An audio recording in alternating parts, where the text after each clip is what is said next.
Good day, everyone. A gentle reminder before we start the program, kindly mute your microphones unless acknowledged to talk. For questions, please type them on the comment box to be answered by the speaker afterwards. Thank you for your cooperation. Welcome to our online seminar about innovative strategies. Today is February 6, Saturday, and we are welcoming all of you in joining our online seminar. To begin our seminar, may I call on Brother Mar Samia for the opening prayer to be followed by the singing of our Philippine national anthem. Let us pray po. Our Father in heaven, thank you so much for you have given us this wonderful day to learn. Please help us in the entirety of our activity this afternoon. Give us the attentive mind to understand all the things that will be tackled today. Help also the speakers that you will utilize and also the technology that will be used. Our Lord and Savior Jesus Christ, please intercede on our behalf and forgive us for all the sins that we have committed. Our Father in heaven, as we pray back unto you, we firmly believe that you have heard our prayers. All these things we ask and pray in the name of our Lord and Savior Jesus Christ. Amen.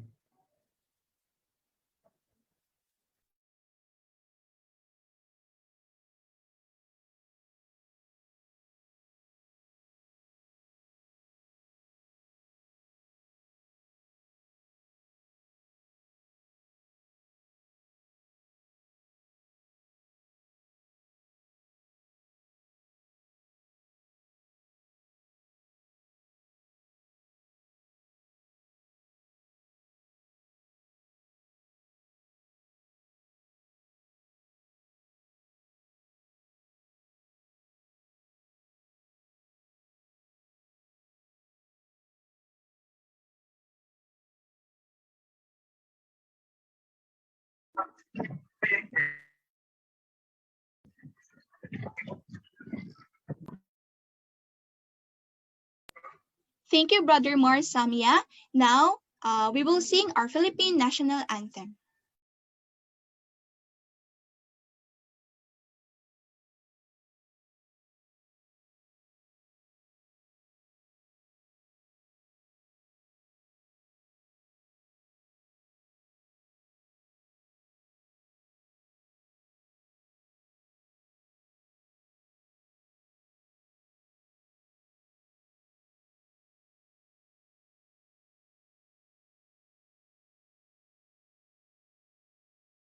Ng Pilipinas.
I would like to acknowledge the presence of our participants from Luzon, Visayas, and Mindanao.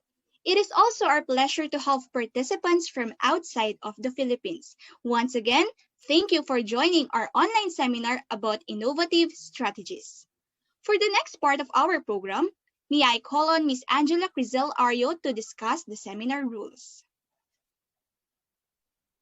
Okay, good afternoon, everyone. I hope everyone is as happy as we are as we continue our seminar. So we hope you are also excited as for this seminar. Again, Welcome to Innovative Teaching Strategy Seminar of EBAN 203 class of 2021.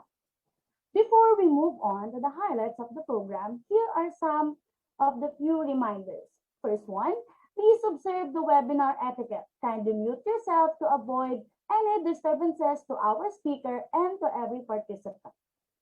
Next, we believe that everyone has prepared themselves to learn for today. During the discussion later, you may type your questions in our chat box provided. For those who are watching via Facebook, because we are live in Facebook also, you can type your questions to the comment box. We will try our best to answer those questions later in our Q&A portion. Another, to receive your e-certificates, kindly answer the evaluation form that you can find in the chat box before the seminar ends. Reminder that the said evaluation form will close at 5 p.m. today. After 5 p.m., the form will not accept any response. We hope this one is clear to everyone. Lastly, make yourself comfortable and make the most out of it. Again, thank you and welcome to Innovative Teaching Strategies Seminar 2021. Again, Ms. Almira. Thank you so much, Miss Aryo, for that very energetic presentation. So the main goal for today is to deliver different information about innovative strategies. And I'm proud to introduce to you our speakers for this event. To discuss the topic about innovative teaching strategies in the foreign language setting, we have Miss Amy Lu Aswe. Miss Amy is a graduate of Bachelor of Science in Secondary Education, major in English. She is also taking Master of Arts in Education, major in Educational Management. She is also Japanese language proficiency test N5 passer. She is an online English tutor for almost 4 years. And she is currently working as an assistant language teacher in Japan. And she is also a TESOL certified. Due to our virtual situation, kindly tick the clap hand icon on the lower right side of the reaction button. Once again, let's welcome Miss Amy Lu Aswe. Hello, everyone. Thank you for coming to our seminar this afternoon. Due to some technical issues that I have, I already pre-recorded my video for the seminar. So later, I will be showing you the video. I hope that you will have fun, enjoy, and learn something from it. Thank you.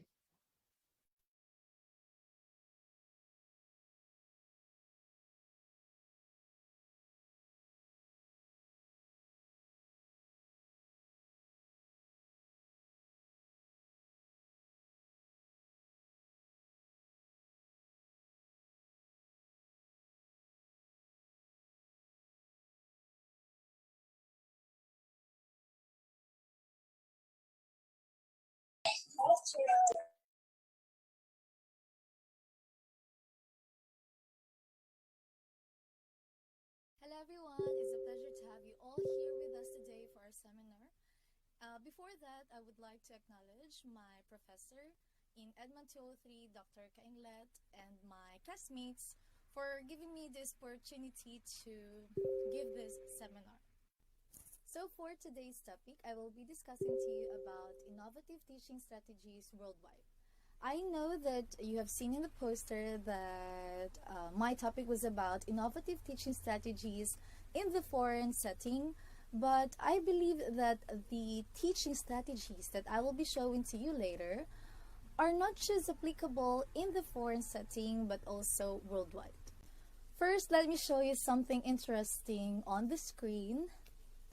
So you can see here on the left part is why teach like this, and on the right is when learning is like this. Okay, so I'm going to give you at least 2 seconds. 2 seconds to think of an explanation about this picture. All right, so what did you notice? What did you come up? Okay, I want you to think about before the classroom setting years back.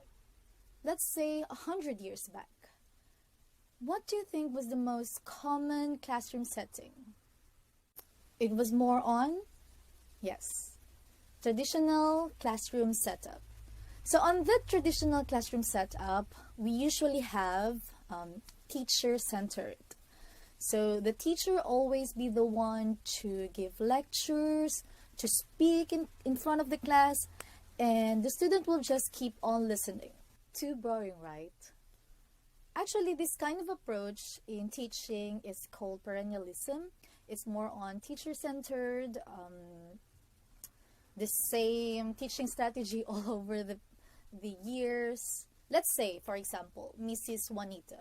Mrs. Juanita is a teacher who has been in the teaching field for at least, let's say, 30 to 40 years.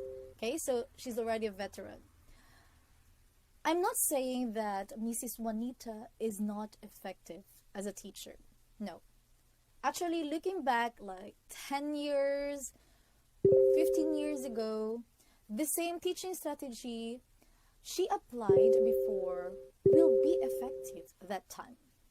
However, if she keeps on doing those teaching strategies that she had before and she will apply it now, do you think it will still be effective as of today? That's why innovation in teaching is really important. I know you often heard of the word innovation. Usually in business, innovating business and technology, innovating technology. But what do you mean by innovation? So innovation is actually creating or developing new idea, product, or method. So if we will incorporate innovation to teaching, we will come up of something really good. Innovation in teaching creates a good environment where learning can occur. Innovative teachers are actually observed to be excellent in supporting their students and an expert in creating an engaging content and fulfilling new experiences. These teachers are actually very inventive and creative in a way that they try to discover and devise new methods or teaching strategies that suits best to their learners. Let me provide you 3 key importance on why there's a need of innovation in teaching. We have point 1, helps student engagement. So what's this student engagement? So this actually refers to the degree of attention, curiosity, passion, and interest that the students are showing when they are trying to learn something new. So this actually extends to the level of motivation, where they try to learn and progress in their education. We all know that when our students are usually engaged in our lesson, they try to learn more from it. They try to retain from it, and they even find joy in learning or completing their task. So if we teachers try to innovate our teaching styles, we allow students to be able to solve problems, challenge themselves, and even present their ideas, not just for themselves, but to others as well. There's actually a survey from Gallup. Gallup is an educational website that had survey all over the years. So they had resulted a 47% of students saying that they are actually engaged in schools. So those are from grade 5 to 12. However, looking closely to their data reveals a disturbing truth. So engagement is strong, however, at the end of the school year, usually the student engagement decreases. So it means that we teachers should bear in mind that we should innovate our teaching styles, teaching strategies, not just from the beginning, of course, until the end of time. If you actually know this Tagalog word, ningaskugon, it actually means that a person usually has interest, does things just in the beginning, but tends to stop at the middle or doesn't finish at the last. So it shouldn't be applied for us teachers. After all, the reason why we are innovating our teaching strategies is for the benefit of our students. So that's our main focus, our main goal. Next, we have point 2, creating opportunities for both teachers and students. Innovative teaching strategies can create a wide variation of opportunities, not just for teachers but to students as well.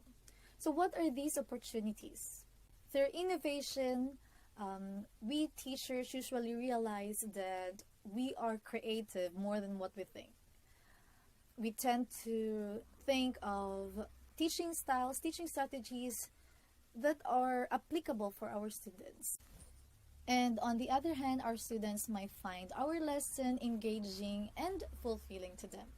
Also, innovation in teaching encourages not just teachers but also students as well, in a way that we try to explore, we try to research and use tools that may uncover something new. Especially in the 21st century and the situation that we are in right now because of the pandemic, the mode of education is through the use of technology. So later, I will be giving you ideas on how to collaborate the ICTs or technology to the modern education. Last key importance on why there's a need of innovation in teaching is point 3, it promotes a lifelong learning. If you're that kind of teacher that teaches because of the salary, or even worse, not giving all your best in your teaching field, then I would like to give you time to assess yourself. Are you truly capable of being a teacher yourself? Becoming a teacher is a big responsibility, not just for yourself, but mostly for the sake of your students. That is why there's a need of innovation in teaching, because it promotes lifelong learning. How? Well, looking back, let's say when you were a student yourself, can you still remember your teacher? Okay, let me rephrase that. Can you still remember the teacher that influenced you the most? If you do, then teachers' effort to retain your knowledge, your learning up until now didn't go in vain. Teachers and aspiring teachers should always bear in mind and hearts that teaching is not just a profession. We are actually trying to build a better future for our learners, to our students. That's why there is a need of innovation in teaching. And I think these are the reasons why becoming a teacher yourself, myself, is fulfilling. Okay, now that you've learned about the essence of why there's a need of innovation in teaching, let's now proceed to the teaching strategies that are used and acknowledged by teachers all over the world. We know that there's no cookie-cutter method in teaching, meaning no strategy fits all, but I would like to share you some of these innovative teaching strategies that are usually done not just in the Philippines, but all over the world. We have first, flipped classroom. In this kind of strategy, the students are made active participants of the learning process by giving them the responsibility to learn. This is actually inverting the traditional classroom setup. As a teacher, we have the role as a resource provider, and students are in charge in creating or gathering concepts information.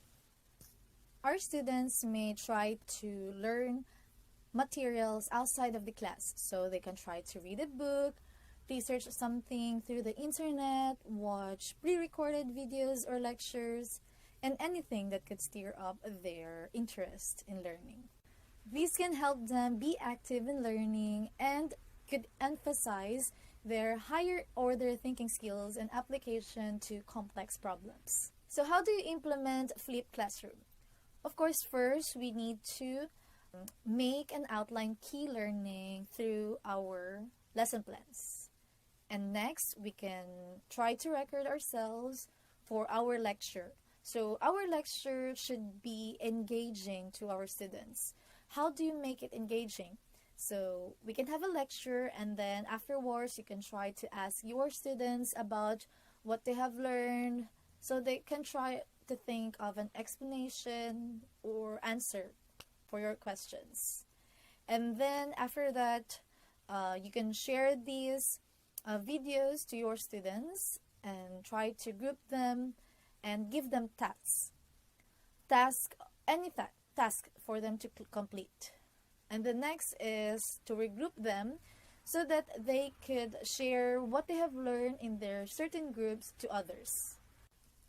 Flipped classroom actually promotes active learning. It also promotes peer instruction, collaboration in learning, and problem-based education. Flipped classroom is actually very useful on online classes, especially now that our educational platform is through online. So this kind of flipped classroom is very good to use. Although a lot of people try to question this kind of approach, it's actually visibly seen by teachers across the world that when students are given the responsibility for their learning, they try to immerse themselves more in the subject by taking more interest and learning better. Next, we have innovative teaching strategy number 2, technology. The use of technology in the classroom helps to engage the students with different kinds of stimuli and creates an environment of activity-based learning. It makes the contents of the classroom more interesting and makes learning fun. For us teachers, technology offers an endless set of resources that we can tap depending on the needs of our students. Especially now that we are experiencing this kind of situation due to the pandemic, classes are now held online and teachers can reach students through clicking by one finger. Technology allows us teachers to be able to engage with our students by reminding them their upcoming quizzes, exams, or assignments, and supplement learning through online videos that may encourage student collaboration. And the last innovative teaching strategy that I will be discussing to you is website applications or online educational tools. This is just a continuation of the innovative teaching strategy number 2 that involves the use of technology. Let me show you the list of these website applications that you teachers could actually use in the classroom setting. First, we have ManageBack. It's actually an online service that enables an integrated learning platform. So this is actually a combination of curriculum planning, assessments, reporting, and attendance into one unified platform. So ManageBack provides a seamless and integrated experience, not just for coordinators, teachers, students, but also to parents as well. However, the downside of ManageBack is that you need to pay for its service. But it's really good for educational institutions to make their curriculum planning or curriculum program in that website. Next, we have exam.net. It's actually a tool that helps teachers to carry out digital online exams with their students. So teachers can easily create a new exam or even use an existing one. It depends on you. So through this, you may give your students an access on the exam, give them the secure digital exam with keys. Okay? It also has a feature that will lock their screen, so they cannot try to tab if they are already in the exam. Okay? And they have also cheat logs, just in case the student tried to cheat from the exam. Sign up through your Gmail, Facebook, and other accounts. And some of their features are free, so you can try to use them. But if you want to unlock of their special features, you need to pay into dollars. I'm not really that sure how much, but yes, you need to pay something. But after all, they're actually very good designs, free designs that you could use. If you're going to ask me about the presentation, I actually use Canva. So now you've known why it's very animated and colorful. So, but it depends on your creativity. So you can choose a lot of options there. For math teachers, if you have math teachers now, I could also provide this kind of website, MathNook and Math Interactives. It's actually an educational website that offers math games, some few teaching tools, and worksheet generators. You can choose to try their math games and give it to your students for them to try it. And it's actually very fun and engaging for students to answer. They could try to know their weaknesses and strengths by playing it. It's actually free.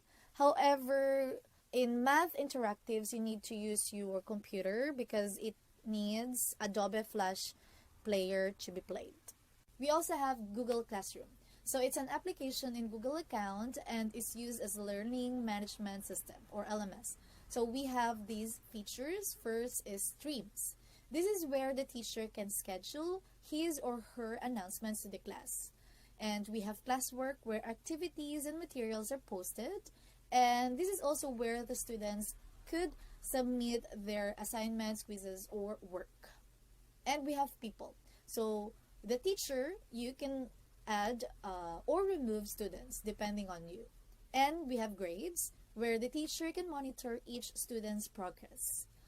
However, Google ensures safety and security for students. So your school should sign up first in G Suite for educational account, and your institution or your schools can decide which services your students can use. Last website application that I will be discussing to you is ESL Worksheets. It's actually a website that contains a collection of ESL worksheets from English, math, science, and other subjects that the mode of teaching is in English. That website is a community of language teachers that shares their made worksheets. You can try to download that worksheet, try to edit it, and print it out, give it to your students. This is very convenient for us teachers when there are times that we don't have much time with ourselves. So we can just try to download it. If we can try to innovate something from it, like change something, create something more, so you can just edit it. So it's very convenient for us to use. As you can see from the discussion above, that the innovative teaching strategies that I have shown you was more on the use of technology. I just incorporated it more on the technology because of what we've experienced right now, but I could clarify to you that innovation in teaching doesn't just merely use of technology. So innovation in teaching takes place within yourself, okay? It starts within yourself by saying that you want to change. You want something new that is suitable and creative for your students. Again, you may try to consider the following innovative teaching strategies, namely flipped classroom, technology, and website applications. But before ending my discussion, I would like to share you this quote by Brad Henry. A good teacher can inspire hope, ignite the imagination, and instill a love of learning. Again, I'm Aimile Aswe. I hope that you've learned something from me this afternoon. Have a good day, everyone. So this question or trivia question is for you. What year was the very first model of the iPhone released? What year was the very first model of the iPhone released? Okay, Mr. Anthony Lawrence, you got the correct answer. It's in the year 2007. Okay, this is quite easy. What's the shortcut for the copy function on most computers? What's the shortcut for the copy function on most computers? Control C. Yes, I know all of us know this correct answer. It's Control C. Okay. This one. Is there anyone who are IT graduate here or any graduate in the computer field? This question is for you. What does HTTP stand for? What does HTTP stand for? This is quite long. The answer is quite long. What the? Okay, again, Mr. Anthony Lawrence, Hypertext Transfer Protocol. Very good. Okay, more questions while the technical team they are still fixing the monitor. Okay. This one. Which email service is owned by Microsoft? Which email service is owned by Microsoft? Outlook? No. Yahoo? No, it's not. Yeah. Hotmail. Yes, brother Marsamia, you are correct. It's Hotmail. Okay, so I guess the technical team already fixed the technical difficulties. Now let's go back to our discussion a while ago. Thank you so much for participating in this trivia and question and answer portion. Okay, thank you so much, Miss Aswe, for that comprehensive discussion. Okay, so please be reminded that Q&A will be held after all the discussions. Okay, so now again, let's have some energizer before we start the next discussion. Okay, but there's a surprise for this energizer or icebreaker. So prizes will be sent through GCash. Again, just type your answers in our chat box. Then type your GCash number also in our chat box so we can send your prizes through GCash. So we will be having three winners in the Zoom and also two winners in the FB Live. Okay, for this icebreaker, may I call on Miss Aryo to lead our icebreaker? Okay, thank you very much, Miss Almira. And thank you, Miss Amy. It's just me or all of us learn from her? Did we assess ourselves? I hope you did. Are you a kind of teacher who motivates the kids? Or are we one of those who are treat teaching as our passion? Even at home and in our own countries, we have learned the innovative teaching strategies of the others. I also believe some of the teachers here are already Canva masters and also are Google Classroom masters as they keep on using it since September based on the private school opening. Now, let's break the ice or let's have some icebreaker. Are you ready? Can I hear your voice, everyone? Are you ready? Yes, I hope everyone is ready. So our game for today is called Zoom.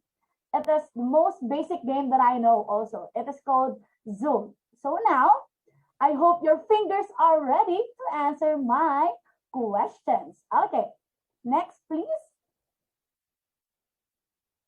Here, we are going to share some pictures and you choose or before we show you the choices, try to think what kind of object it is. Is it something that you already know? Something that may be common to us? From this picture, can you give me some answers? Or is it too hard for you?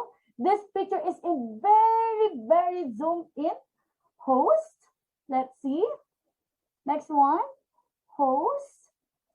Another. Should we show you the choices? Yes or no? Yes, okay. I received one response. Yes. RM. Okay. Any other answer? Tip of a pencil? Yes. Okay, let's see what would be the answer. Our choices is are pencil, iron, and flower. So what would be the answer? I received one. Tip of a pencil, flashlight. Any other answer? Pencil, iron. Okay. Pencil. The answer is pencil. So Miss Bea got the correct answer. So Miss Bea, 1 point for you. Okay, we will check who's the fastest, with or without the choices. Okay, congratulations. Mom, 1 moment. Okay, Mom Bea, next one. What do you think is this one? Okay, let's see. We have coin. Coin from Mom Charity, from Kamar. Coin from Green is coin also. A penny, a medal. Let's see. So our choices are a gold, a coin, or a key. You may type your answer. Okay, we received some gold, some key, gold. Okay, the answer is a coin. So the first one to get the correct answer is Miss Charity. Did I pronounce it correctly? Okay, 1 point from Ma'am Charity. Okay, next one. Everyone is so fast to type. Next one. What do you think is this one? Any idea? Melon, eraser, soap, eraser. Okay, let's show them the choices. Okay, we have orange, carrot, and watermelon.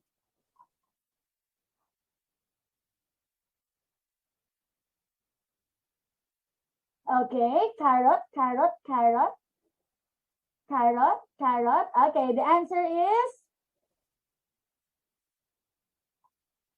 what do you think is that one? Is that a carrot? Okay, 1 moment. So who got the correct answer? It is, moment, let's check. The one that gets the correct answer is, it is Amy. Miss Amy? Miss Amy, who got the correct answer? Okay, 1 point for Miss Amy, I guess. Next one, please.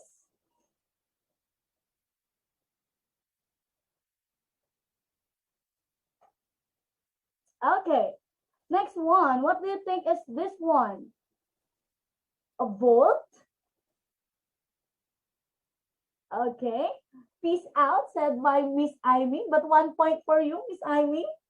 Okay, digital key, padlock, a washing machine. We are looking for a specific answer here. A washing machine. 1 moment.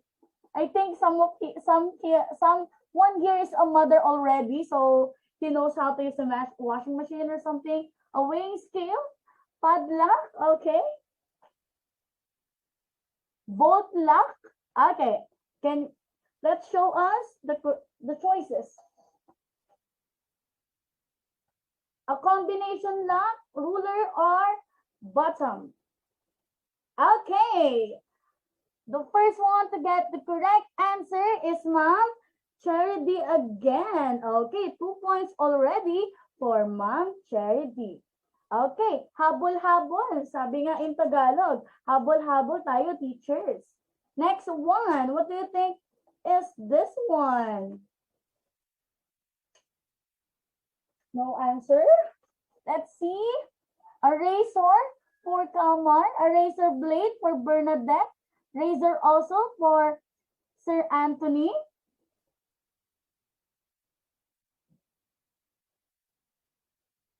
Blade Trinity for Mr. Francisco. Okay, let's show them the choices. What is the answer? Is it okay? Let's see who got the correct answer. Okay, the first one to type the correct answer is Miss Jazel. So 1 point also for Miss Jazel. Next one. What is this one? What is this one? I think this one is very common, especially to teachers.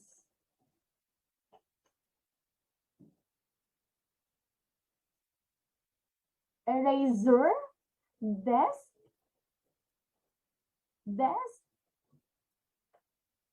chalkboard, stamp. You look at the picture. You look at the picture. Board. Do we have gold board? Armchair, chopping board. Okay, let's see. Okay, what is the answer? A coin, key, or hammer?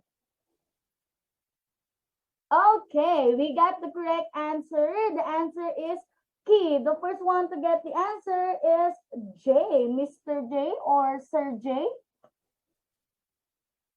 Okay, 1 point for Sir J. So, okay, one moment for the technical. Okay, so 1 point for Miss Bea, 2 points for Miss Charity, 1 point from Mom Jaza, 1 point for Sir J, and 1 point for Miss Amy. Okay, so we have 4 more to go. Peas, popcorn, garbanzos, broccoli, green peas. So, what is the answer?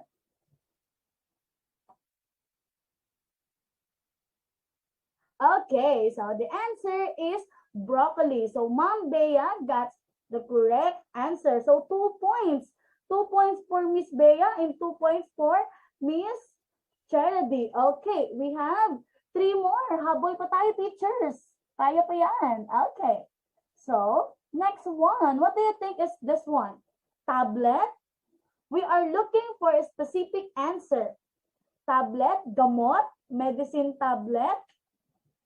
Okay, is it a candy, ibuprofen, or bubalo? Aspirin?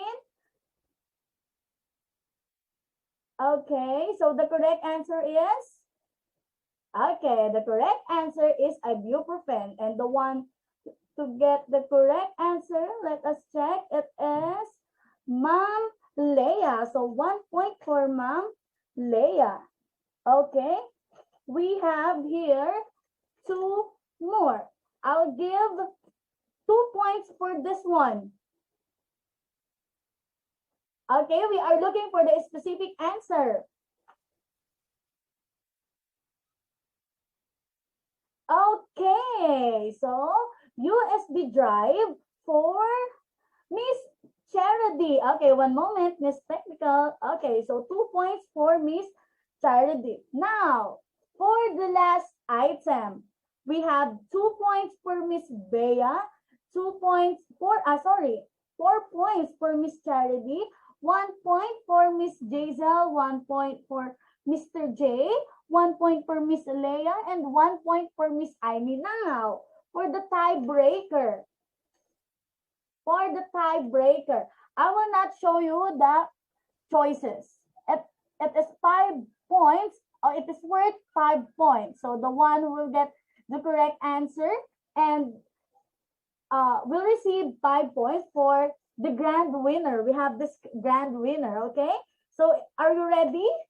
Is everyone ready? Is everyone ready? Yes, Miss Amy is ready. Yes? Okay, so for the last one, yes, please.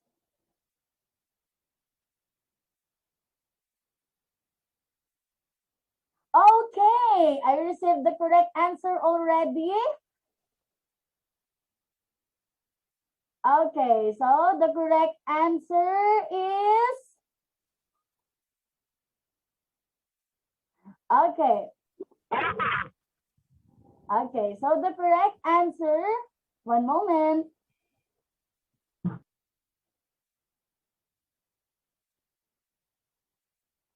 Okay, so the correct answer is noodles. So I will check now who got the correct answer. One moment. Okay, let's see.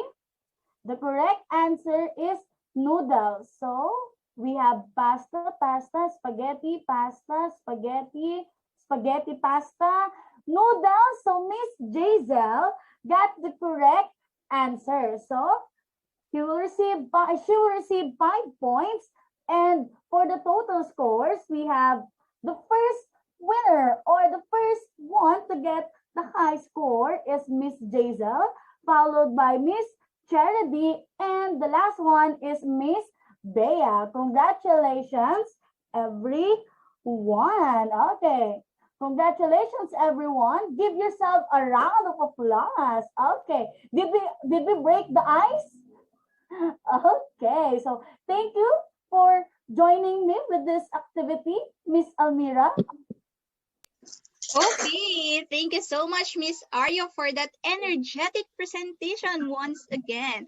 Okay, congratulations to all the winners. So Miss Ponce will be sending her email here in our chat box so the winners can claim their prizes there. You just have to send your GCash information, then we will be sending your prizes through GCash. So now, for the next topic, may I call on Ms. Shari Aliana Ponce to discuss the topic about 10 codes to the future STEAM education. So Ms. Ponce is a licensed professional teacher. She is taking Master of Arts in Education with specialization in early childhood education at New Era University. She has a diploma in home education at Center of Excellence Online Studies at Manchester, England. She also has a diploma in educational psychology at Addison Courses Distance Learning at Galway, Ireland. She's a graduate of Bachelor of Elementary Education with specialization in special education at New Era University. She's an executive consultant for Early Childhood Education and SPED CPD CFT Training Center. She's a course writer and developer at FAST CPD Globified. She's a progressive STEAM Play school educator and curriculum developer at Tinker House. She is also a special education teacher for children with autism, ADHD, Down syndrome, global developmental delays, and learning disabilities at DepEd Quezon City. And she is a head teacher and area coordinator for New Era University's summer pre-kindergarten program at Bulacan South. Okay, let's all again, due to our virtual situation, kindly tick the clap hand icon on the lower side of the reaction button. Let's all please welcome Ms. Shari Aliana Ponce. Good afternoon, dear participants. How are you doing, everybody? I would like to welcome our participants from all over the Philippines, from Luzon, Visayas, and Mindanao. And as far as we are concerned, we have, I think we have participants from India, from Saudi Arabia, we also have participants from Morocco. Hello, fellow teachers. I hope you are all doing great today. It's already 2:08 p.m. here in the Philippines, so I hope you're able to cope up with our time zone. Okay, so let us start, Miss Technical. Okay. So while waiting for the presentation, yes, my topic is entitled 10 Codes to the Future of STEAM Education. We often heard the term STEM, right? I know that everybody have already encountered the term STEM. Then why is it that my topic says STEAM education? What does it have to do with the letter A? What can the letter A change in this format of STEM? What can STEAM do with, or what is the difference of STEAM from STEM? Okay, let us now start. Okay. let us proceed to the four objectives of my program. Okay, we only have four objectives for this second part of our seminar. The first part is for us to define STEAM education. We are going to define STEAM education. Number two is for us to understand how STEAM education develops 21st century skills. Take note, we have another term, 21st century skills. We'll be able to encounter that term later on. Then discuss the importance of STEAM in the foundation of post-pandemic model of education in the 21st century. Okay, so the fourth one is to enumerate the 10 codes or keys that educators can use in improving STEAM education. So our session for today is like a process. We'll start from defining the terms STEAM, 21st century skills, until we reach that part wherein we are going to unlock the codes or the keys for STEAM education in the future. Okay, next slide. Okay, so let's start with the first set of slides, defining STEAM. As you can see, I have here a pyramid framework. What does it have to do with STEAM education? First of all, STEAM education was introduced first in 2007 by Georgette Yackman of Virginia Polytechnic in the US. So what's with this STEAM? Bakit hindi STEM? Okay, so STEAM is simply a framework for education across the disciplines. Across the disciplines. We have the term across. So meaning we are going to connect one discipline from another and two disciplines into another discipline. So how are we going to do that? So here we have the disciplines. The disciplines here are the science, technology, engineering, mathematics, and arts. Okay. So science, technology, engineering, mathematics, and arts before STEM. Then it came to the point that we included A as in arts. Now, what are these content specific under the discipline specific? Again, for me to clarify this framework, the disciplines are the science, technology, engineering, mathematics, and arts, or arts and mathematics to make it STEAM. And the content specific to those are under the disciplines. For example, in science, we have here the history of nature of concepts, process inquiry, biology, physics, and the other branches of science. Those are the content specific. For technology, we have nature of T and T society, design, world abilities, designed world, technology, just like what we are doing now. We are integrating technology in our seminar. We also have architecture, biomedical, biotechnology, information, and so on and so forth under the discipline specific or the content specific of technology. How about in engineering? There are so many fields of engineering. We have aerospace, fluid, agricultural, what else? Ocean engineering, electrical, mechanical, naval, or industrial. So those are the content specific to the discipline engineering. How about in math? How about in mathematics? We have algebra, we have measurement data analysis, probability, calculus. I know that you are all familiar with these terminologies. Then how about this art? What does it have to do with STEM? We have here on the far right corner of the pyramid, arts. On the content specific, we have humanities, art appreciation, right? Fine arts, visual. We also have performing arts, all kinds of arts, okay? So we also have musical theater.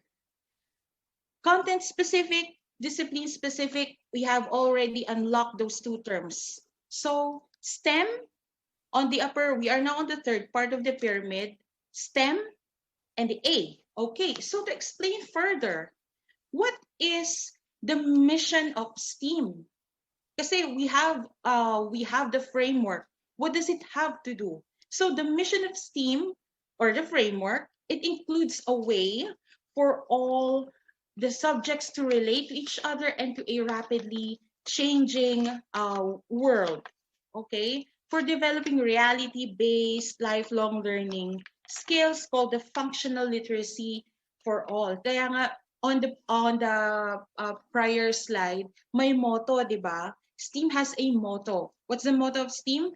Functional literacy for all. Yes, thank you so much, Miss Technical. Let's go back to the fifth slide. Thank you po. Okay, so what is this model? This is the model of STEAM. How are we going to explain this STEAM? So this means, take note of this, dear participants, this model of STEAM here emphasizes that learning and using the idea that science and technology, S&T, science and technology, are interpreted through engineering. So there should be an interpretation of science and technology into engineering.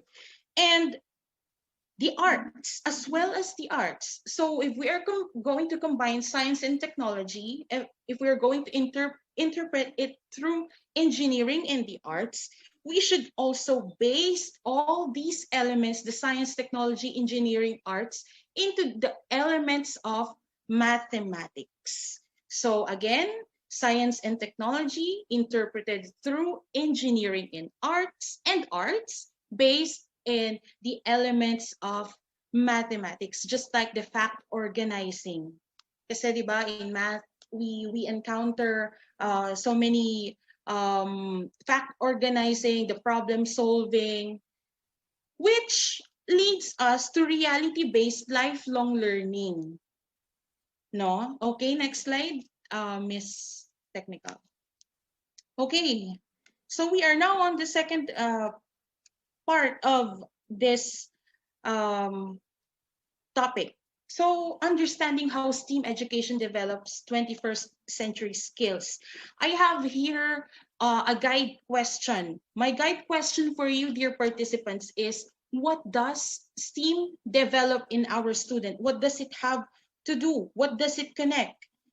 Actually, STEAM connects a growing network of educational disciplines, businesses, and communities. Again, educational disciplines, businesses, and communities. Aren't these fields are reality-based and experiential? Business is experiential.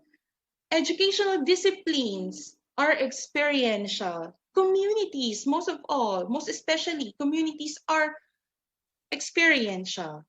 Okay, so what would be the outcome? Based on the motto of STEAM, which is functional literacy for all, it will enable our students to create adaptable, citizen-involved, globally responsible, and reality-based programs. Let's find out what does STEAM develop in our students on the next slide. Okay, here's the big concept. I know that some of you are like wondering, what does it have to do with your term there, Industry 4.0? My question to you, dear participants, have you heard the term Industry 4.0, or also known as the Fourth Industrial Revolution?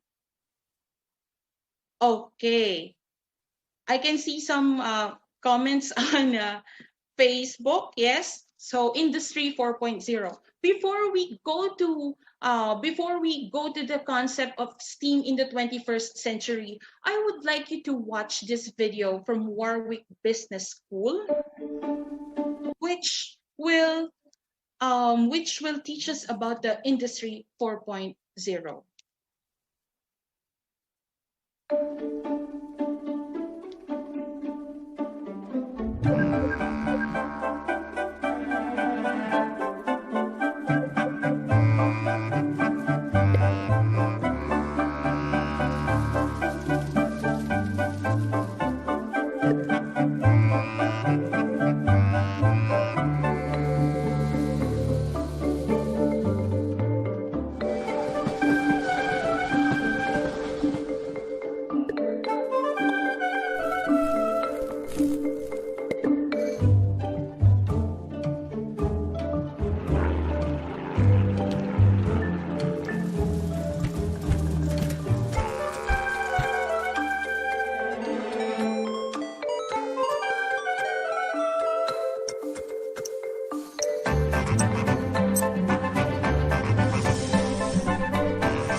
Okay,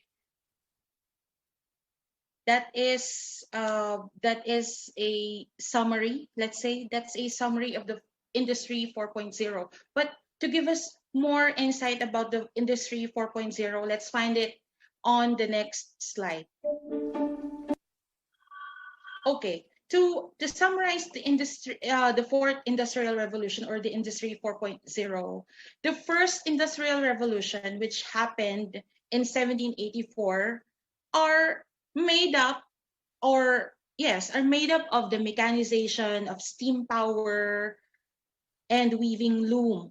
So people way back then use steam from the water, di ba? Um, to um, to operate trains and other machines. While on the second industrial revolution, which took place on the 1870, mass production, assembly line, electrical energy. So definitely this is the start of electricity. On the third industrial revolution, which happened 1969, this is the automation of computers and electronics. This is the start of the age wherein people are introduced in using computers. And most especially today, it evolved into a massive revolution, which is the fourth industrial revolution today. That is what we call the 4.0 industry or the Industry 4.0, which is today. Cyber, physical systems, Internet of Things, and network. I know the teachers are all adept, especially of what we are experiencing right now, just like what my co-speaker discussed on her video earlier. We are in the midst of pandemic, so being adept in the internet, if you are a teacher, you should be adept on the usage of technology, right? Okay, so that is the those are the four industrial revolutions. Next slide, please. So what's the concept and the connection of Industry 4.0 to STEAM? Kasi you might tell me what's the relationship of STEAM to Industry 4.0? Okay, first of all, in the fourth industrial revolution, the merging of digital, biological, and physical or technical innovations will become commonplace, which is true. We are now in the digital age, right? Second connection is that Industry 4.0 will necessarily require much more interdisciplinary teaching, research, and innovation. That's why our students today, they are exposed into making research, right, into doing research papers, term papers, and so on. Lastly, the thing which connects 4.0 to STEAM is that fourth industrial revolution, this requires a change in how we educate the current generation of students so that they are properly prepared for new technologies, skill sets, and priorities. So just like what I have included on my slide, this is where STEAM occurs on those underlying terminologies. Take note of that, dear participants. New technologies, skill sets, and priorities. This is where STEAM occurs in the 4.0 industry. Okay, next slide, please. Now, another guide question that we should answer. Why include art? Pwede namang STEM lang. We have a strand in the K to 12, in the 11th and 12th grade, 'di ba? May STEM na field, 'di ba? Why include art? Okay. So, what does art have to do with this? Well, according to research, no, many notable Nobel Prize awardees are also musicians. Why? Because proponents of STEAM education, particularly Miss Yakman, Georgette Yakman, recognize the importance of creativity and innovation in the future to solve our problems. Okay, so creativity. I myself is also a musician. That's why I can testify that if you are also inclined to arts, you are on the process of having this creativity in your brain. It is also this science success and art connection that makes team proponents believe that by integrating arts to a child's education, it creates a person more ready to meet the ingenuity demands of our economy. Look at these people on my slide. Aren't they notable scientists and inventors? This is Albert Einstein. Albert Einstein is also inclined into musical arts. He plays the violin. How about the man here on the lower right? This is Benjamin Franklin. What did he invented? He invented the glass harmonica in 1761. It's a mechanical version of the harmonica. So Einstein plays violin, Franklin plays the harmonica, the glass harmonica. This only proves that even though students are academically inclined, still art has something to do with the process of learning, with the way they learn. According to, yes, I'm reading some of your comments on the chat box. According to Sir Francisco Galvez, we need creativity to innovate. That is correct, sir. Thank you so much for your insight. So we all know that the blurring of technology into every part of our lives is becoming a norm. Why blurring? Kasi the fourth industrial revolution nga, let's just go back a bit, is the concept of blurring the real world with the technological world. So that blurring, pag sinabi nating blurring, it occupies, 'di ba, the vision. So the question is, where will it take us?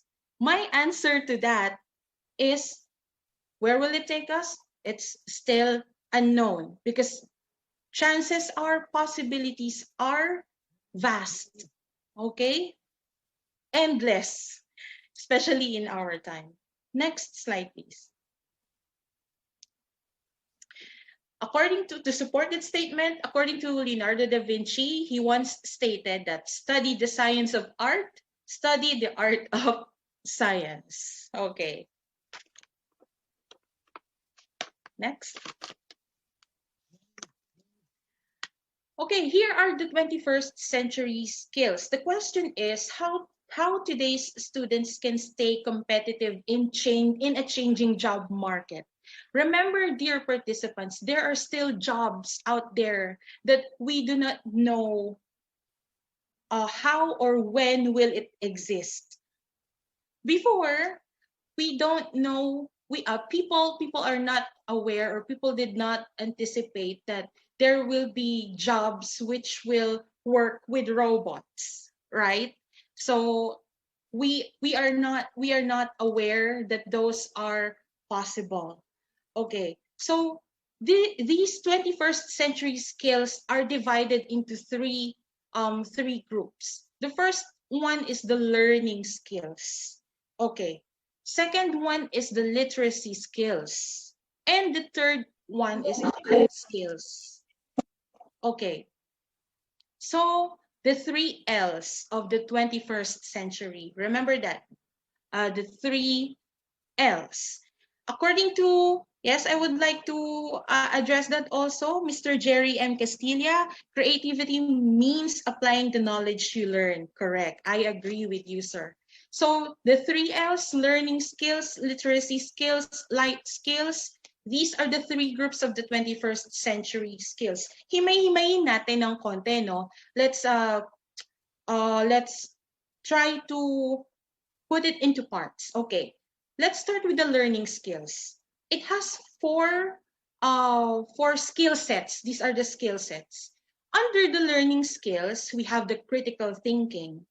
We also have creativity na kanina pa natin na we've been mentioning since kanina, no? Critical thinking, creativity, collaboration, and communication, or also known as the four C's.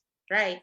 Okay, critical thinking, creativity, collaboration, communication, these skill sets fall under the learning skills. Next, the literacy skills. What are these? Literacy, take note of the term literacy, information, media, and technology. Are these skill sets belong to the fourth industrial revolution today? So another group is the life skills. These are the everyday skills that we use. What are these? One is flexibility or the ability to adapt in a certain situation. Leadership. What else? Initiative, productivity, as well as social skills. It doesn't mean that you don't know math or any other field of the academe. It doesn't mean that you are not productive. Maybe you are productive in other fields, such as the social skills. Kaya mo we have interpersonal and so far and so forth, diba? Okay, let's try. By the way, I got this chart from the Tech and the 21st Century Classroom. This was just made last January 10 to 2020. You can check out my citation there. So let us try to compare the 21st century skills into for the students on our next slide. Okay, so what is the benefit of STEAM to the students today? There are 5 benefits of STEAM. Okay, first one is experiential learning, collaboration. Yes, kasi based on the 21st century skills, collaboration is also a skill. Problem-solving persistence, their ability to solve problems, working in a creative process. This includes what? Collaboration also. And the social skills, right? Enhanced decision-making skills, again, problem-solving skills, critical thinking skills. Nakakatuwa po, no? I would like to address our chat box. It's becoming more productive kasi our participants are already discussing. Thank you so much po. Okay, next slide tayo. Fact check. Let's have a fact check, my dear participants. Are the benefits of STEAM related to the 21st century skills? Comment down your answer below. Yes, okay. Again, are the benefits of STEAM related to the 21st century skills? Yes, yes, yes. I have here some answers. Thank you so much to our participants who are actively participating in this program. Okay, experiential skills, just like what I've said earlier, experiential skills. This will fall under the life skills also. Enhanced decision-making skills, diba? Critical thinking. What else? Productivity. Working in a creative process. This includes collaboration. Collaboration is a learning skill under the 4 C's. Problem-solving persistence. This is also included in flexibility. So the answer to that question, are the benefits of STEAM related to 21st century skills, is yes. Okay? According to Sir Francisco, yes, but it depends to the current legal mandate and environment. Yes, we are going to consider that also. Thank you so much, sir. Next po. Okay, we are now on the third part of our talk. Malapit na. Malapit na tayong mag-end. Okay, so the importance of STEAM in the foundation of post-pandemic model of education in the 21st century. So I have here the term post-pandemic. Ano kaya yung post-pandemic na yon? Let's find out on the next slide. Okay. Well, it's been a year since we've been placed under the quarantine, right? Wherever you are in the Philippines, now I know that you are aware of the situation. Wherever you are in the world, I know that your government also has your own restrictions. But here are some of the major impacts of COVID-19 to education. The first one, to education, I'm pertaining to education, okay? The first one is the massive shock of homeschooling to parents, productivity, and to children's social life and learning. Shock. That's the term. Massive shock. Why? Because some parents are used um, into dealing with the education of the studies of their kids na they depend on the school, di ba? They depend on the teacher. Some of them are not really that adept into teaching their teaching students or teaching their own kids. Kasi nga, due to work, they are busy, they have jobs, and still, that's a reality check. Kailangan natin, we need to work, right? The second impact is teaching is moving online, just like not only teaching, even businesses. Teaching is moving online on an untested and unprecedented scale. Why? Because we need to face the reality that today we are not prepared, especially here in our country, we are not prepared really in this kind of educational setting. We lack of materials, we lack of tools, so on and so forth. That's why it's very unprecedented. We cannot predict, we cannot anticipate what will be the further results of this online learning modality. Third is that student assessments are also moving online. Quizzes are moving online. Students are turning in their assignments, right? With a lot of trial and error and uncertainty for both teachers and students. Okay, according to Sir Jerry, it is essential in order for us to be well informed, well educated, and aware what happened globally. Correct, sir?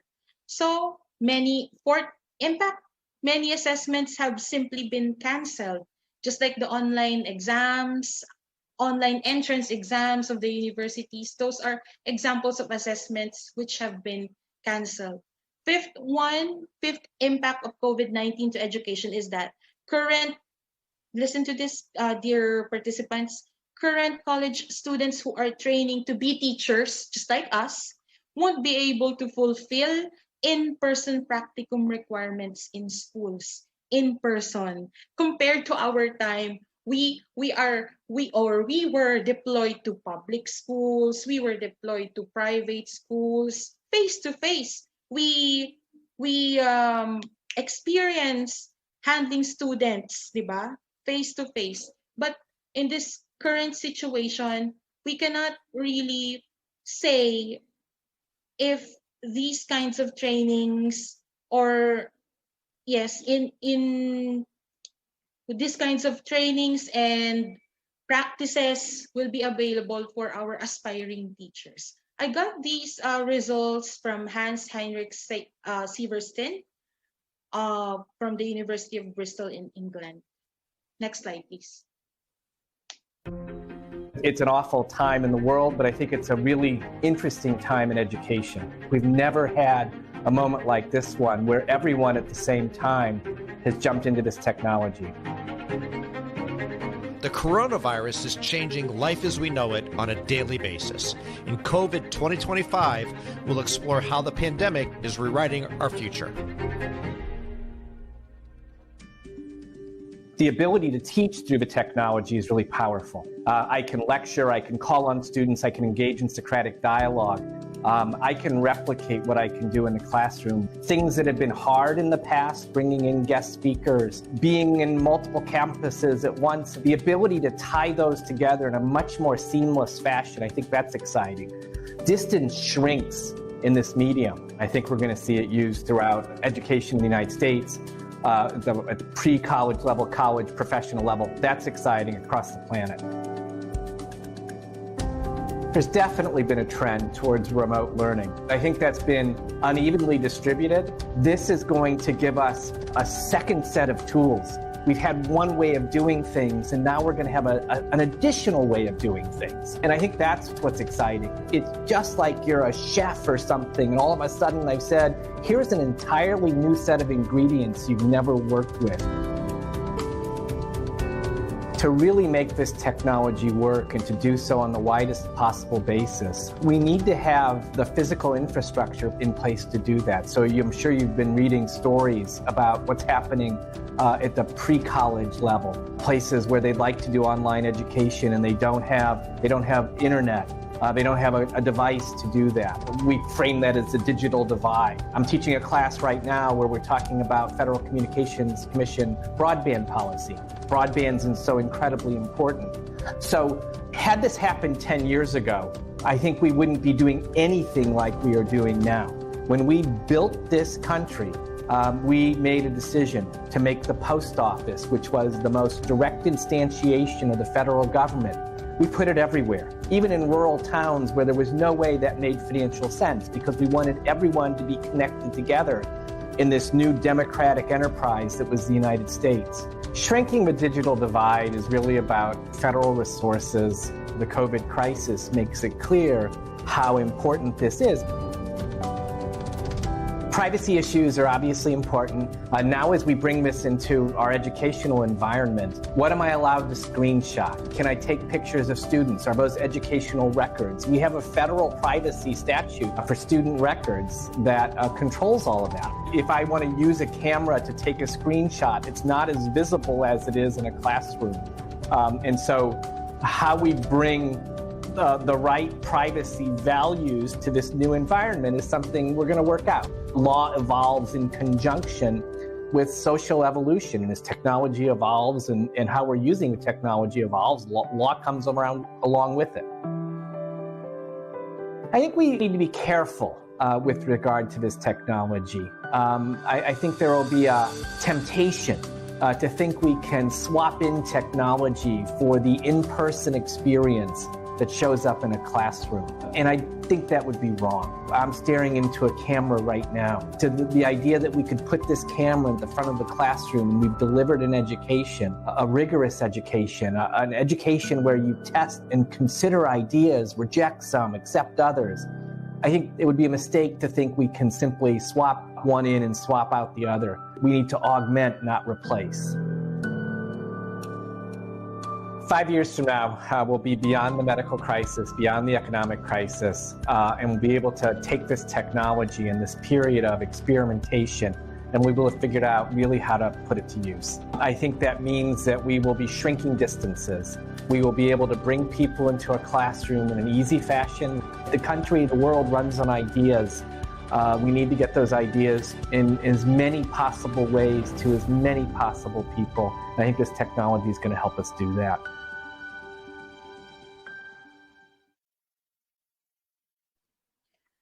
Okay, so that is an insight from legal scholar Randall C.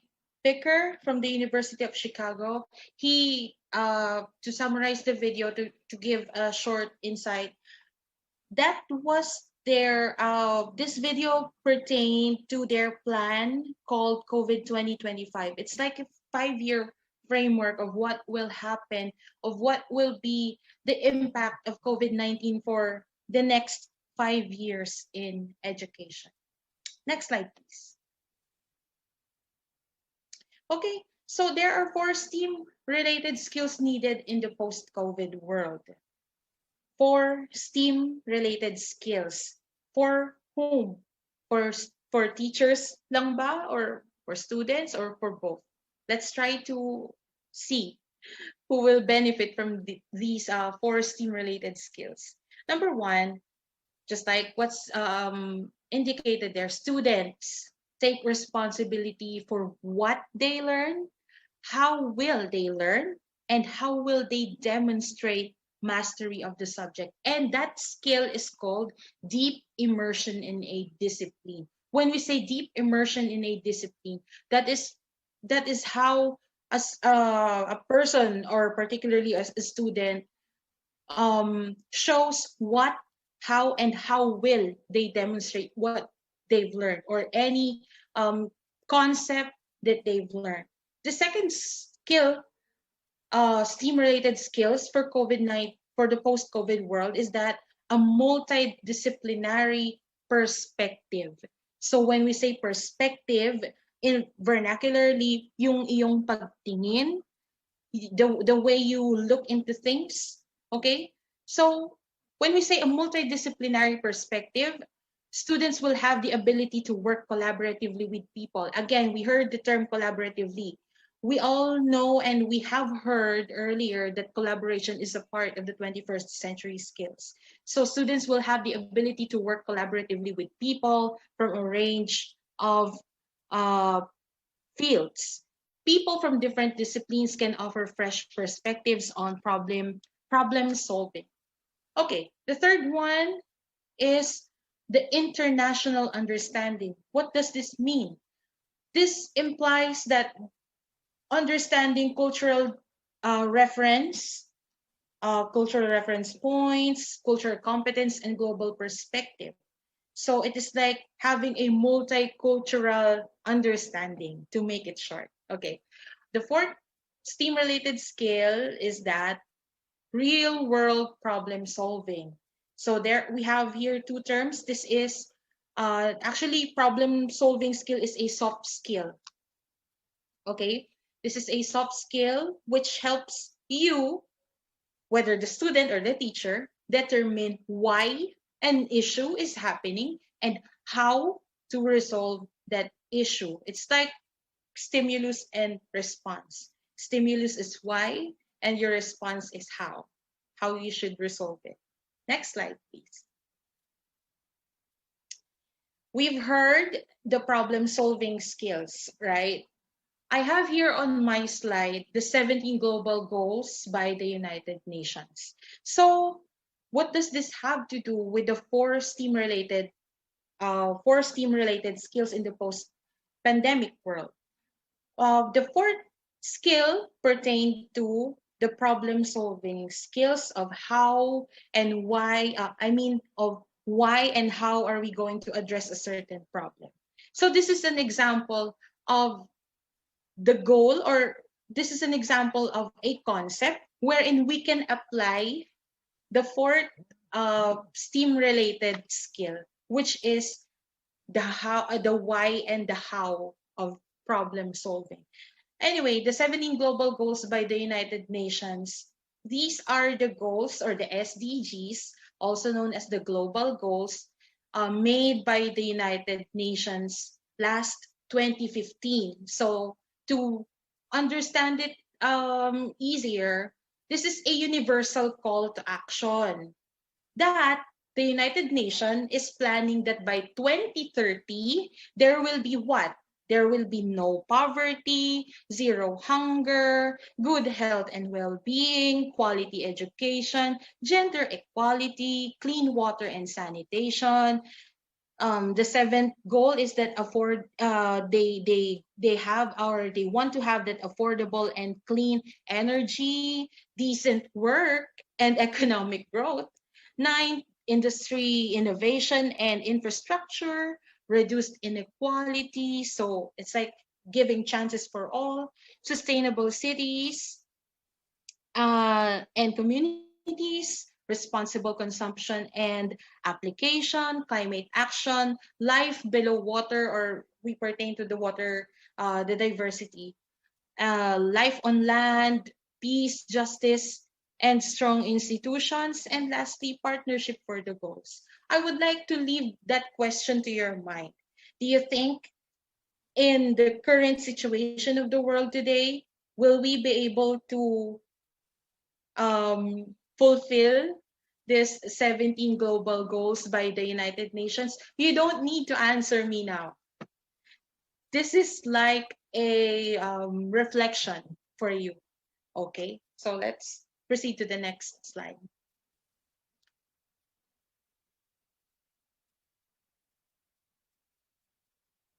Okay, so number 4, we are now on the fourth part of this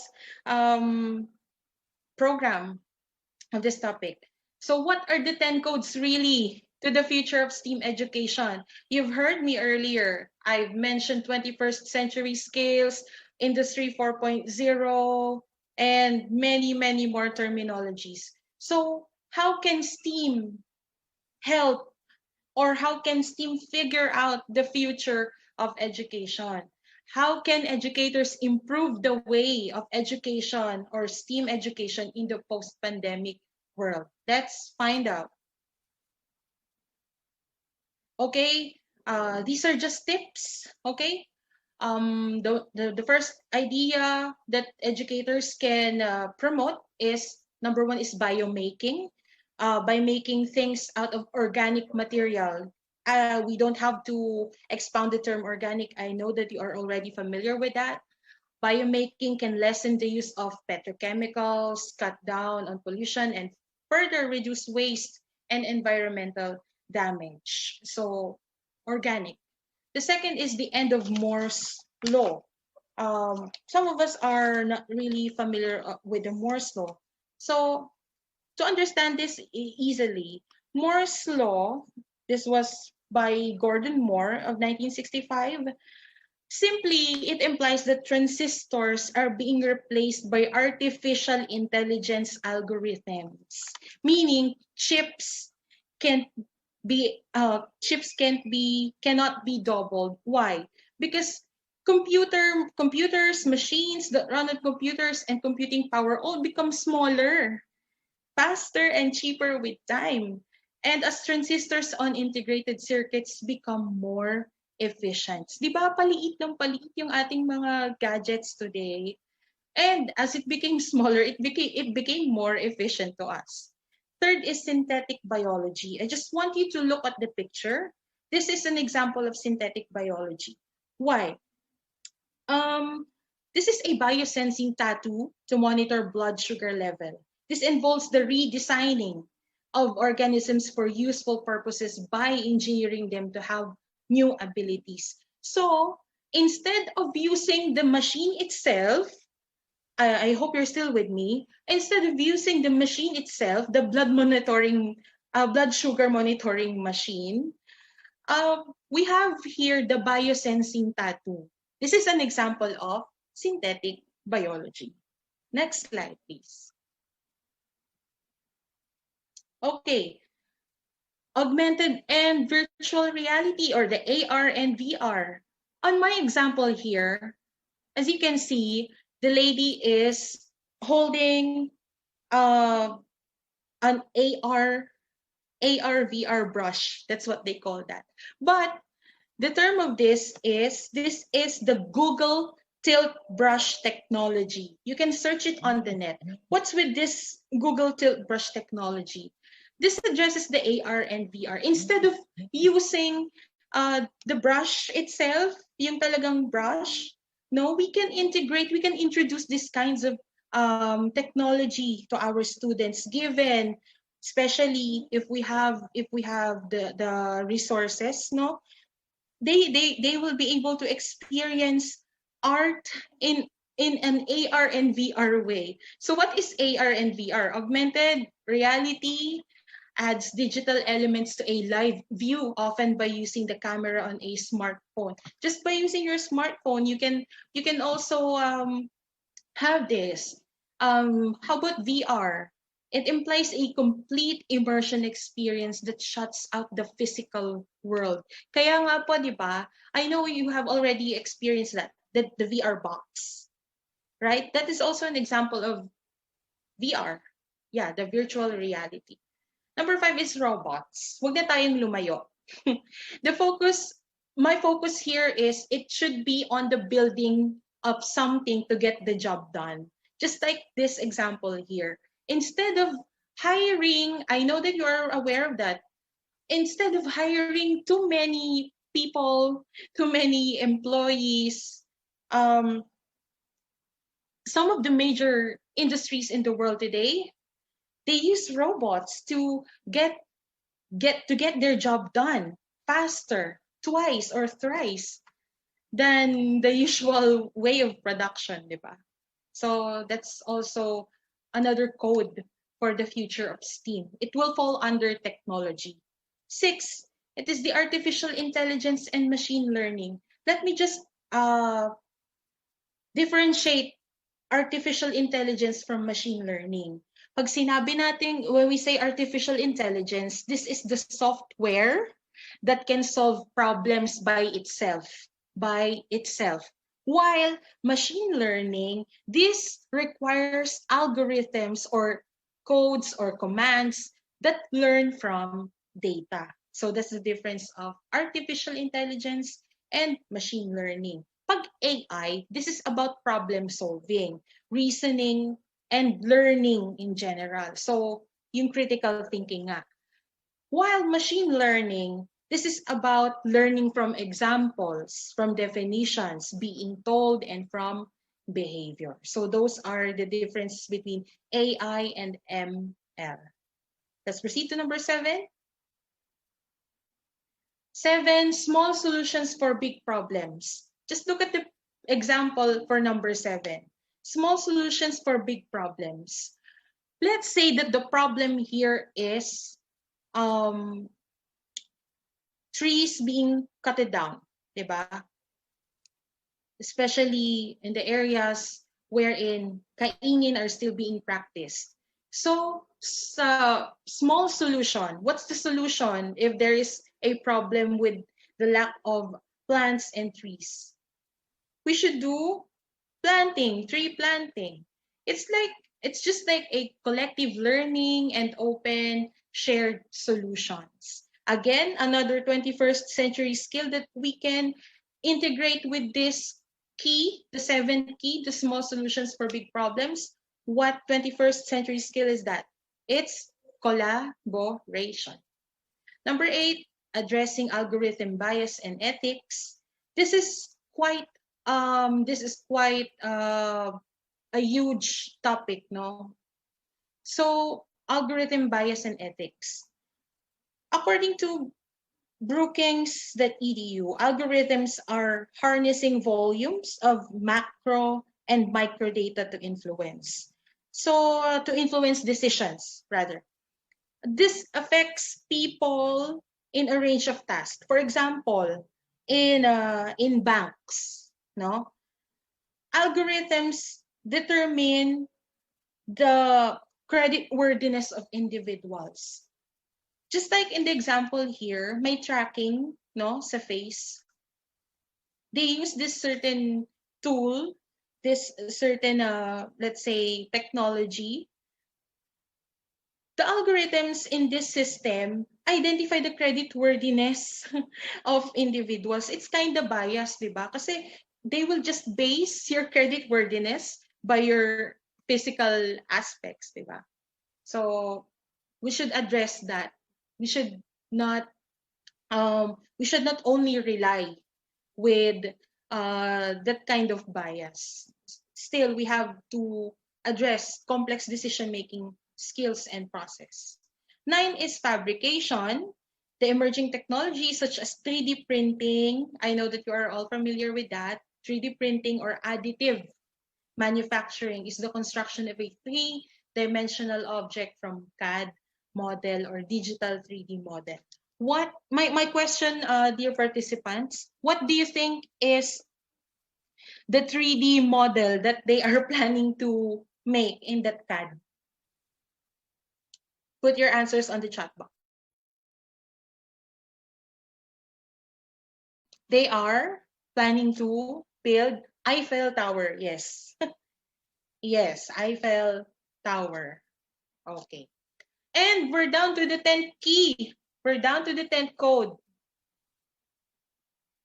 Don't forget the M.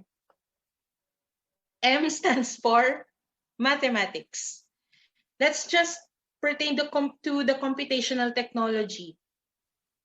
This is a modern artificial pancreas. What does it have to do with math? Huwag na tayong lumayo. This tool or this system here is used to continuously monitor blood glucose levels, calculates the amount of insulin inquired, and so on. So hindi talaga natin maiiwasan ang mathematics. Don't forget the M, just like what Sylvia Martinez stated, computational technology is the future of math. Still, this is a part of the 21st century skill productivity. I think I still have one video left before I end my discussion. Let us watch this video. STEAM is science, technology, engineering, the arts, and math. The A for us is not just fine arts. It highlights the importance of critical thinking, creativity, design thinking, and the whole process of innovation. A lot of people have been talking about 21st century skills, communication skills, critical, creative thinking. These are incredibly important skills. With the rapid change that we're experiencing, especially in terms of technological advances in our society, teachers are preparing students for jobs that we don't even know exist yet. We want our students to be comfortable with technology. Now, the technologies that we're working with may be obsolete by the time they go into the workforce, but they will have acquired transferable skills, learning how to solve a problem or to troubleshoot when something doesn't go exactly as planned, learning to start over. A lot of teachers are used to being the expert in the room, and this shift to inquiry-based, student-driven learning requires them to share with their students. Even if we're not completely ready, we start. Think big. You don't have to know everything about every kind of technology. Try one thing, bring it out, put it in the hands of your students, they will figure it out. And as long as you position yourself as a learner alongside your students, then you'll be fine. You just say, we'll figure it out together.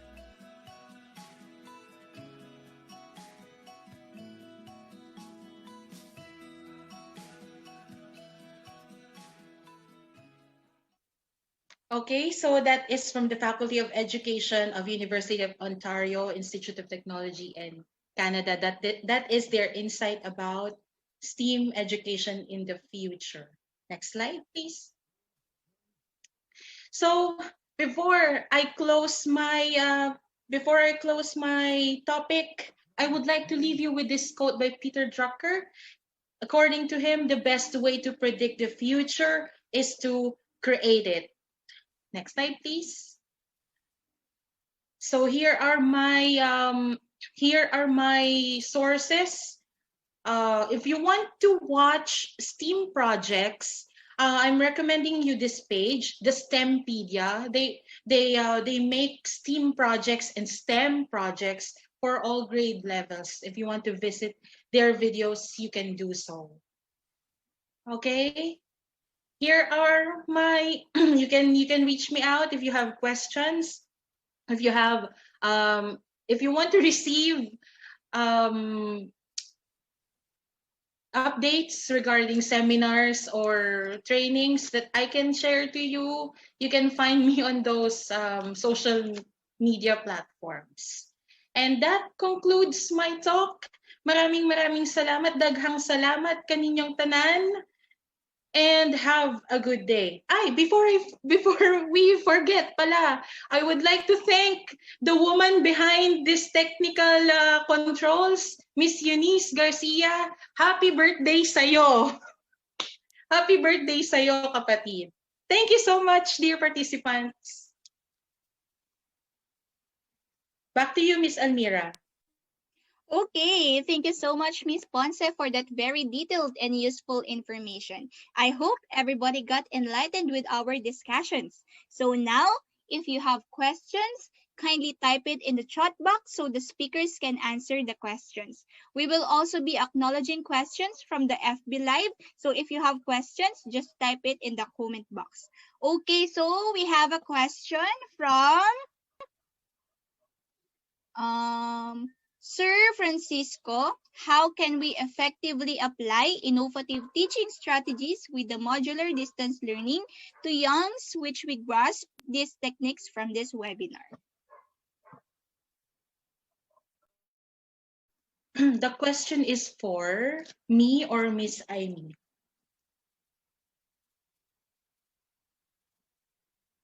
I think it's for you, Miss Shari.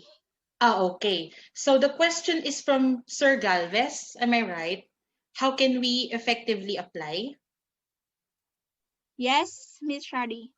Okay. So the question of Mr. Galvez, I would just like to repeat it. How can we effectively apply innovative teaching strategies with the modular distance learning to youngs, which we grasp these techniques from the webinar? So innovative teaching strategies. To Sir Galvez, my suggestion, my answer to your question is that, diba, we are doing synchronous and asynchronous classes. Meron tayong mga modular, may mga modules tayo na binibigay. I think we can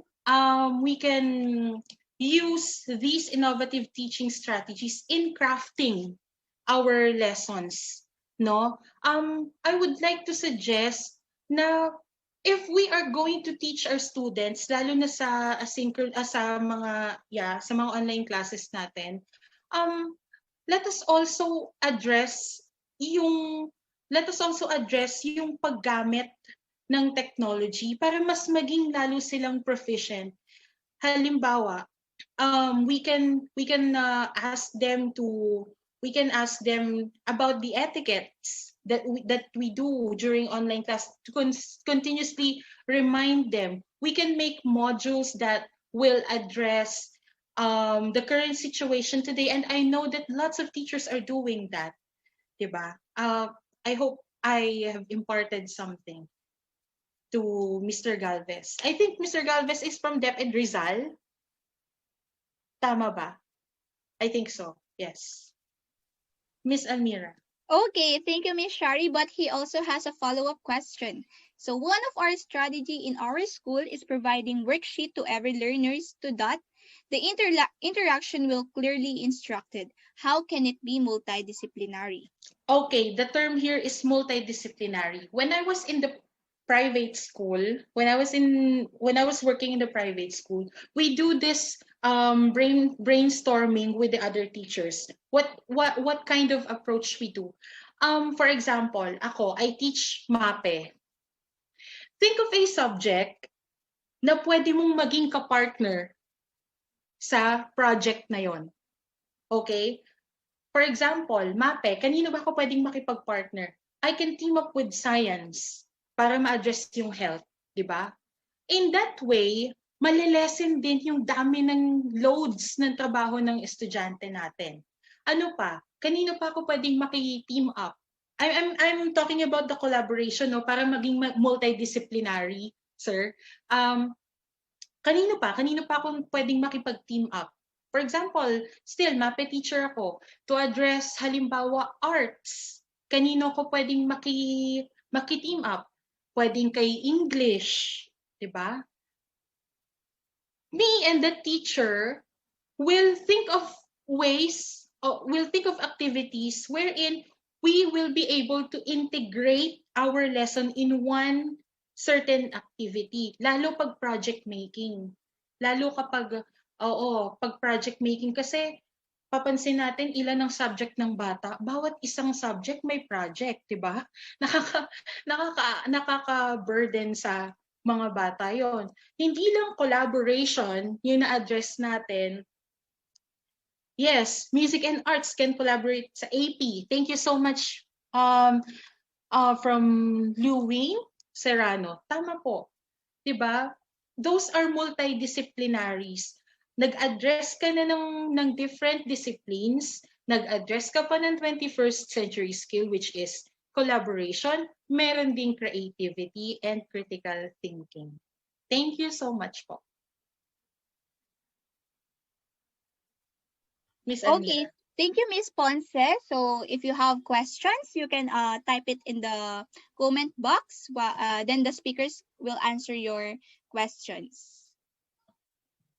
Yes, math, science, and English can be collab. Yes, that's true. So from Sir Harvey, one of the keys to multidisciplinary approach is to communicate and collaborate. Find time to meet with your colleagues via Zoom or Gmeet, and you can do some curriculum mapping. Yes, that's true, Sir Harvey. Thank you for that insight. So from the Facebook Live, is there any questions? So if none, I would like to express our gratitude to everyone who joined our online seminar. I just want to remind everyone that certificates will be sent through the email that you provided. Please take note that you can only answer the feedback form only until 5 p.m. So feedback form will be sent here in the chat box after our seminar. So certificates will only be given only to those who answered the feedback form. Okay. I would like to call Mr. Bates Cipriano for the awarding of the certificates. So Mr. Bates. Yes, ma'am. Thank you, Miss Almira. Okay, so let us now proceed to the awarding of certificates to our dear speakers, to our participants, and the people behind this seminar. First, let us start with the certificate for the speakers. May I read the citation? New Era University, Graduate School of Education, number 9, Central Avenue, New Era, Quezon City. Certificate of Appreciation is awarded to Ms. Aimee Lu Aswe for sharing her valuable knowledge as a resource speaker during the online seminar on the topic Innovative Teaching Strategies held on February 6, 2021, given this 6th day of February 2021 at the New Era University, Central Avenue, New Era, Quezon City. Signed, Dr. Ronnie G. Cainglet, Professor, College of Education. Another one.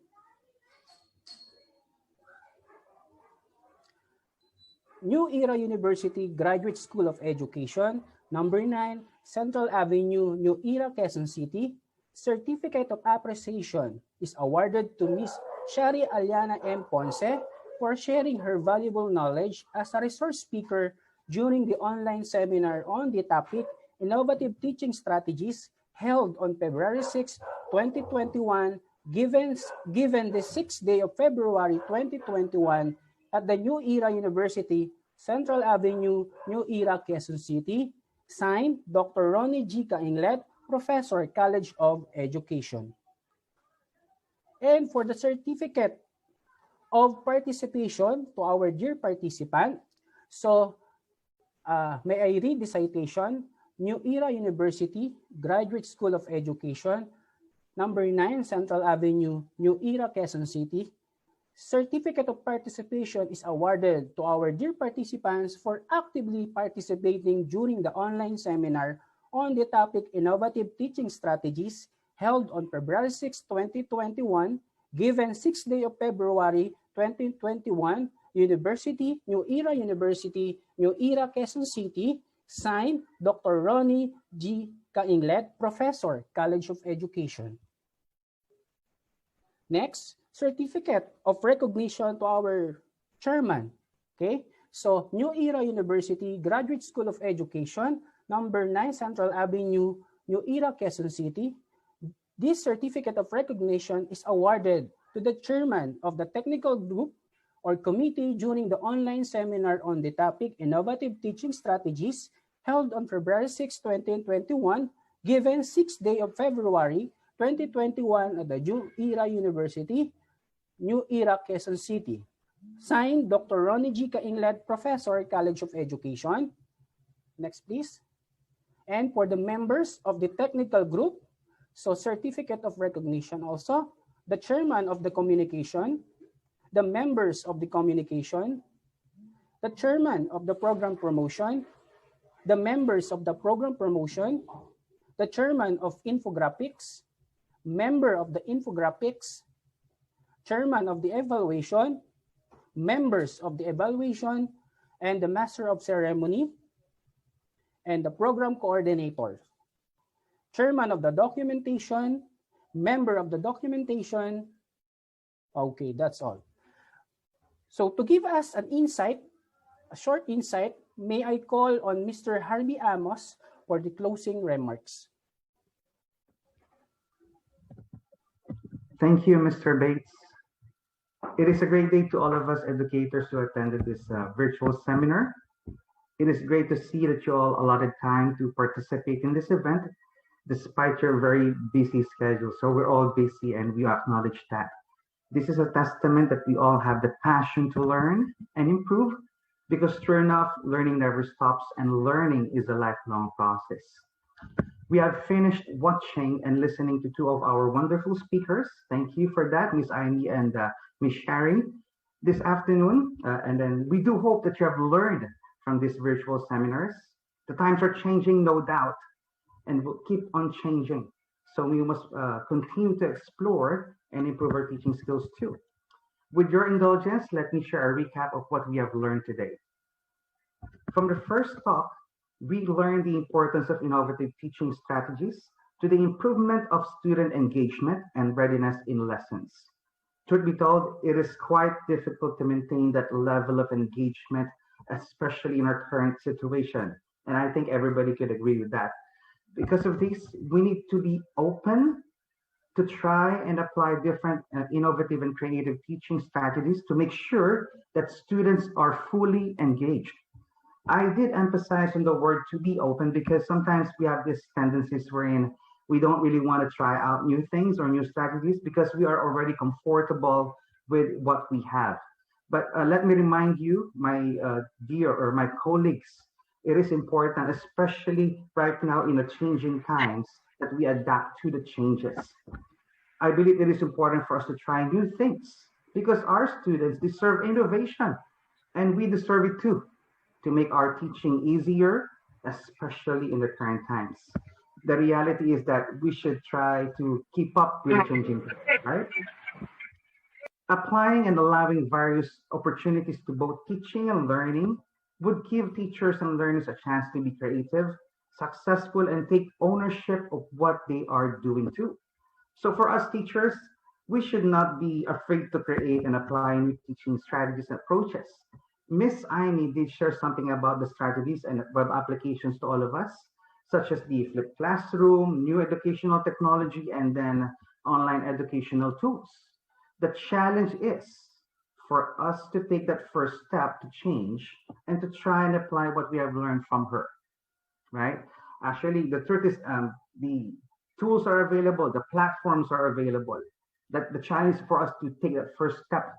Of course, we're not expecting everyone to use all of what she shared. That will be ridiculous.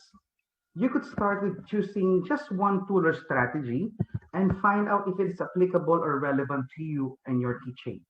And when you are comfortable enough, you could then just add up and build up your skills to the other tools she shared. In the second talk, our speaker, that's Miss Sherry, shared about the features and benefits of STEAM education. So STEAM uses the idea that science and technology are interpreted through engineering and the arts, which are all based in elements of mathematics. I think everybody will agree with this one. With the significant advances and improvements in our society in terms of technology, it is really important that teachers practice and apply teaching that is connected and relevant to STEAM education. The stakes are high. There is a positive correlation between the development of 21st century skills and the application and implementation of STEAM education. It is said that STEAM education will be the new engine of the future job market as it is capable of equipping our students to be future ready for the jobs which may not be even existing in the present time. And because of this, we should develop the understanding and accept that we, all teachers, educators, professors, play a vital role in producing and encouraging individuals that can make a difference and positive influence in our society. Let's take, for example, our global situation right now. The pandemic right now made us all realize we are not fully ready and we saw a lot of gaps on how the situation is being managed. So it is our responsibility as teachers to develop students who will be the future leaders in our society to be critical thinkers, real world problem solvers, and globally competitive. That is our aspiration. That is our dream. That is our purpose. That is our purpose. So we have to reignite and reevaluate our teaching, right? I do hope that we share the same passion to make a difference in our society through our teaching. I understand that, and I know that the situation is difficult to all of us, but the only way to keep moving forward and is to remember our calling and minister teachers. Carpe diem, they say. Let us seize the day. Let us seize the opportunity for change. Now, I would like to acknowledge the people behind the scenes who made this virtual seminars possible. So, as you all know, it's not just by one person. We're actually a group of people who manage this virtual seminar. And I'm very, very happy to work with them. I'm very proud to work with them. First, we would like to express our gratitude to our seminar leaders. That's Miss Aimee and Miss Shari. Let's give them a round of applause, please. Okay, thank you, Miss Aimee and Miss Shari. And then we also have wonderful people who work in the technical team. We have Miss Eunice. Actually, it's Miss Eunice's birthday today, but she took the time to fix all those technical arrangements right now. So thank you, Miss Eunice, and thank you, technical team. Okay, she's the one who worked on the technical difficulties a while ago and stuff like that. We also have our talented hosts who kept you company. We have Mr. Bates and then Miss Almira. And there's the team in charge of our communications, promotions, seminar information, evaluation. I'm going to be able to mention each of your names, but on behalf of the program coordinators, that's me and Miss Shari, from the bottom of our hearts, we would like to thank you. Last but not the least, we would like to express our gratitude to our professor and our mentor, Dr. Ronica Anglet, who has been with us every step of the way. Thank you, Dr. Kainglet. Thank you very much, everyone, for attending our seminar this afternoon. All right, with this, I would like to turn you over to our host. Thank you. Thank you so much, Mr. Harvey. To formally end our seminar, may I call on Brother Mar Samia for the closing prayer.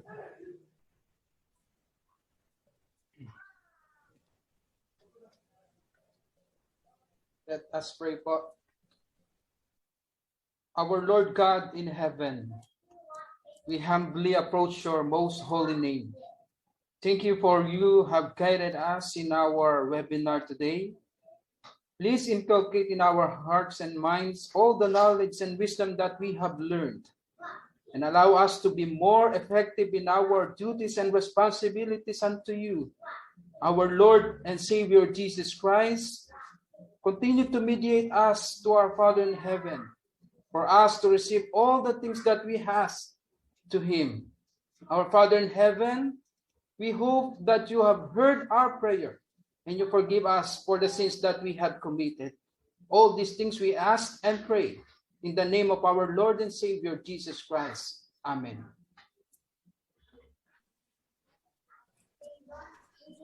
Okay, so again, thank you so much for your interest, patience, and for joining our online seminar. May we all be safe, and God bless. Mabuhay. A virtual clap to everyone. Thank you. Okay, congratulations, Edman 203 students. You did it great. To the participants, I'll take this opportunity while you are still in the meeting room.